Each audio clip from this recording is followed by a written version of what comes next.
I like to sit in the cheap theaters of America where people live and die with Elizabethan manners while watching the movies. There is a theater down on Market Street where I can see 4 movies for $1. I really don't care how good they are either. I'm not a critic. I just like to watch movies.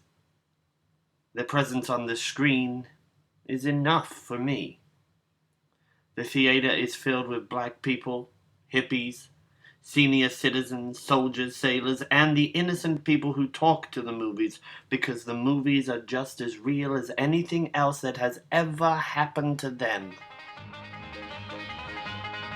No, no, get back in the car, Clyde. Oh God, they're killing Bonnie. I am the poet in residence of these theaters, but I don't plan on getting a Guggenheim for it. Once I went into the theater at 6 o'clock in the evening and got out at 1 o'clock in the morning. At 7 I crossed my legs and they stayed that way until 10, and I never did stand up. In other words, I am not an art film fan. I do not care to be aesthetically tickled in a fancy theater surrounded by an audience, drenched in the confident perfume of culture. I can't afford it. I was sitting in a 2 pictures for 75 cents theater called The Times in North Beach last month, and there was a cartoon about a chicken and a dog. The dog was trying to get some sleep, and the chicken was keeping him awake.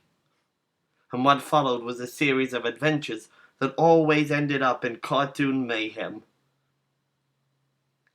There was a man sitting next to me. He was white, fat, about 50 years old, balding sort of, and his face was completely minus any human sensitivity.